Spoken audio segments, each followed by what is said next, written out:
এটা আউটছেট আমি thank U ক'ব লাগিব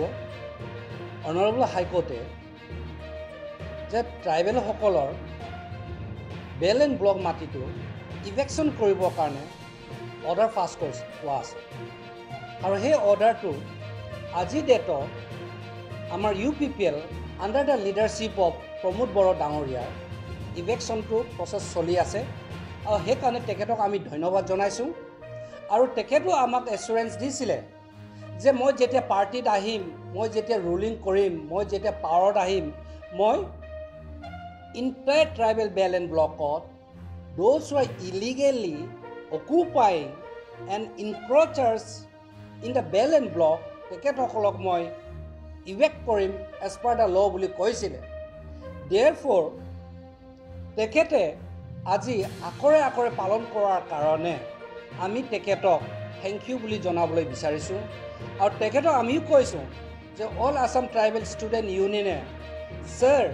we are also with you and our request যে at any cost before the elections the parliament election of 2024 আগত যিসকল মানুহে বেল এণ্ড ব্লকত ইলিগেলি বসবাস কৰি আছে যিবিলাক মানুহে ইনক্ৰচ কৰি আছে তেখেতসকলক ইমিডিয়েটলি আপুনি ইভেক্ট কৰক বিকজ আজি 77 years ক'ৰ পৰা কোনে আহিছে আমি নাজানো কিন্তু ৰেকৰ্ড চেজ যে তেখেতসকলে আমাৰ মাটিত ইলিগেলি বসবাস কৰি আছে এই ব্ৰিটিছ দিনত যেতিয়া প্ৰটেক্টেড এৰিয়া বুলি আছিলে সেই প্ৰটেক্টেড এৰিয়াটো আজিলৈকে অসম চৰকাৰে আমাক ঘূৰাই দিব পৰা নাই কিন্তু আপোনাৰ চৰকাৰত আপুনি এটা ইনিচিয়েটিভ লৈছে সেই ইনিচিয়েটিভটো আমি আপোনাক এডমায়াৰ কৰিছোঁ এপ্ৰিচিয়েট কৰিছোঁ সেইকাৰণে আমি কওঁ on behalf of our all Assam Tribal Student Union, sir, we are with you. Please make sure that all the illegal encroachers are evicted before the elections. That is one. Secondly, ami hodai all Assam Tribal Student Union hodai eta bostu dabi kori asu Ahom Sarkarok. Je Ahom Sarkar, the government of Assam, why are you so reluctant to implement this Scheduled Caste and Scheduled Tribe Atrocity Act? As and when আমি যেতিয়া FIR lodge কৰিবলৈ যাওঁ তেতিয়া পুলিচে আমাক সদায় এটা প্ৰশ্ন সুধে যে FIRত আপোনালোকৰ SC ST and SC বুলি মেনশ্যন কৰা আছে নেকি কিন্তু তেখেতসকলক আমি কি ক'ম এতিয়া এজ এ পুলিচ অফিচাৰ তেখেতসকল they should have known what is their role আমি যেতিয়া এট্ৰচিটি এক্ট বুলি নহয় as and when any offence is committed আমি FIR দিবলৈ যাওঁ এজ পাৰ দ্য CRPC 154 মতে সেই FIR দিয়াৰ লগে লগে পুলিচে সদায় কেছ ৰেজিষ্টাৰ কৰে অলসো পুলিচে সদায় IPC2 দিয়ে ৰিফ্লেক্ট কৰি দিয়ে এণ্ড অলসো যদি ছোৱালীক যদি মলেষ্ট কৰিছে যদি আপোনাৰ ৰেপ কৰিছে তেতিয়া পক্সো এক্টটো লগায়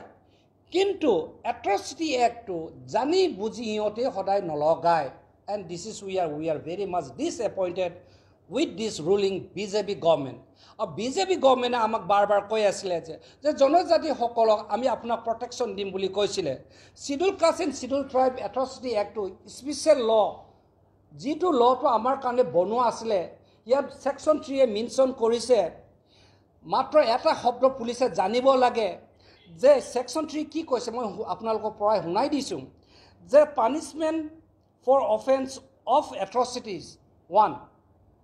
whoever not being a member of the scheduled caste and scheduled tribe tar mane accused jon non tribal non SC hobo lage aru victim to ami jonojati ba SC ba ST member hobo lage criteria to etu yat ejor kota nahe yat belek bostu ekwe nahe kintu police jani buji etu yat nologai atrocity act to eta advantage eta ase etu bailable offense nohoy bailable offence নোহোৱাৰ কাৰণে আমি এটো সদায় আশা কৰোঁ যে এট্ৰচিটি act যেতিয়া আমাৰ ছোৱালীবিলাকক ৰেপ কৰে মাৰ্ডাৰ কৰে বা ট্ৰাইবেল মানুহৰ মাটিটো ইলিগেলি ডিসপোজ কৰে ট্ৰাইবেল মানুহক ইনসাল্ট কৰে এবিউজ কৰে হিউমিলেট কৰে তেতিয়া এটো লগাব লাগে বুলি আমি বাৰ কওঁ কিন্তু অসম চৰকাৰে আমি ক'বলৈ বিচাৰিছোঁ যে DGP সাহেব GP Singh Dangoria sir kobole bisarisu obogoto koribole bisarisu we would like to apprise you sir at least atrocity act the kiman important ase you know very well but we fail to understand why your department why your so-called OCs of the respective police stations why they don't insert or evoke this atrocity act in their FIR. Maybe they are not aware but we do not know, but you being the authority you should sensitize those people, should create awareness, at least given some priority about this atrocity act. For example, Dodma case, amar jito hoisile, case number 10, aji case number 10/2023. Jot IPC section 2 dise, POXO 2 dise, kintu atrocity provision to section 2 teke dokole IP apuna FIR incorporate নকৰিলে হেকাৰণে কি কৰিলে আজি ডেটত accused সকলে বেল লৈ গুছি গল which is too injustice to us. Secondly, সালাকাটি যত rap হৈছিলে 13 বছৰীয়া ছোৱালীটো তাত পক্সো দিছে IPC দিছে ঠিকে আছে কিন্তু তাতো এট্ৰচিটি এক্টটো তেকেত সকলে মেনশন কৰা নাই FIR. That means what? Again we are going to victimize, again we are going to deprive of our justice. Aru joti aim and object of this atrocity act to joti preserve koribole hole ami joti avail koribole hole atrocity act to joti nologai that means the purpose the aim and objective of this atrocity act will be defeated. Joti defeated hoy that means this law scheduled caste and scheduled tribe atrocity act is a meaningless amar karone hoy gol. When entire India is implementing so seriously, the government of India is so much concerned about the atrocity act, about crime against the tribal people. Why this Assam government, the ruling government, so-called the BJP, why are they so reluctant to implement this atrocity act? This is our big question to the Assam government. Therefore, we humbly request to the Assam government, the BJP ruling government, and also the councils as such, the Bodoland Council ase 6 schedule, apunar Dima Hasao ase, Karbi Anglong ase, autonomic councils like Deuri Council, Missing Council, Kiowa Council, Raba Council, all these EM, GM, they should also know what is this all act about. This act is a special act exclusively and particularly, specifically for the protection of us.